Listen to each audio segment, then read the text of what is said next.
Good evening, everyone. Welcome to Mountain Lake Files. Tonight's story is going to be another military story. A man tells his dad's story from late 50s to early 60s, a Bigfoot story. While my dad was stationed in Alameda Air Base in San Francisco, he and some of his shipmates decided to go camping while on leave. They drove to a sporting goods store, I believe near Berkeley, to get what they needed. While there, they met two professors from Berkeley. Apparently, these two professors were greenhorns, as my dad called them, and knew nothing about camping or supplies. So they asked my dad to help them pick out what they needed. Then they told my dad that a Northern California logging company had contacted them at the university and asked them to come up to Northern California and investigate some large animal that was destroying things in one of their logging camps.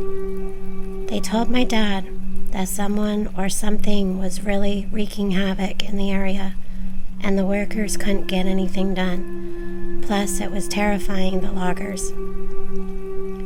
My dad explained to the professors that he and his family operated a hunting guide in western Colorado. So this was in the San Luis Valley area near Wolf Creek Pass. So he was very skilled at tracking. They asked if he and his buddies wanted to come up with them and help track. I don't know exactly where he said they went, but I do remember it was near the California-Oregon state line, and I believe close to the ocean. But I could be off on that detail.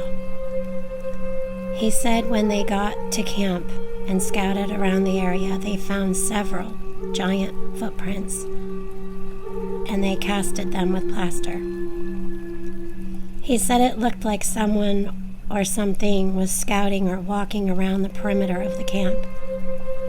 He went on that the workers took them to the fuel depot where there were several footprints up to a collection of 55-gallon drums of diesel fuel.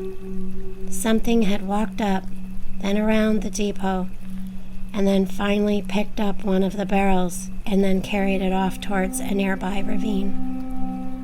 He said that the footprints became significantly deeper as the creature walked away from the fuel storage area, which would indicate that whatever had picked up the barrels had carried it without sitting down, and then threw the barrel, then both barrels, and also a large tractor tire into the ravine.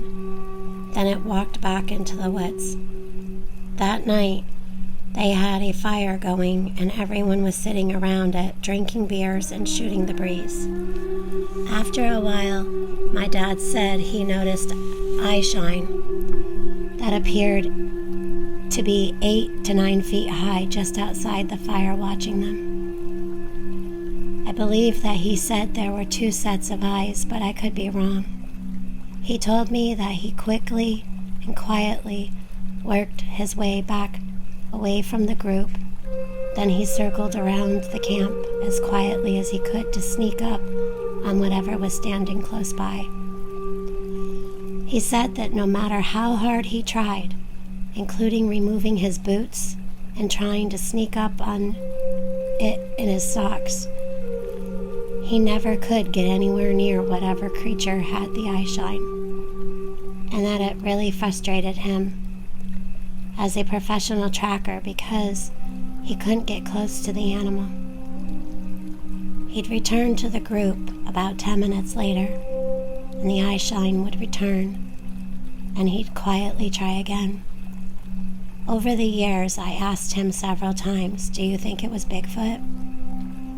Immediately, he would respond, "No, I can't say it was Bigfoot because I never actually saw the animal." However, we did find some very large footprint tracks.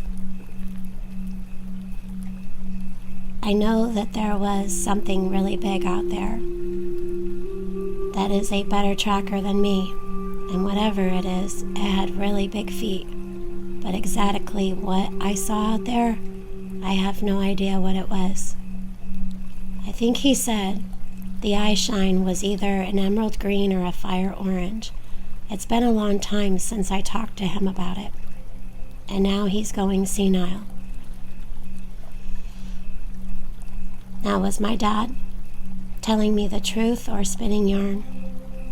Honestly, I don't know. However, I'm going to say he was telling the truth about something.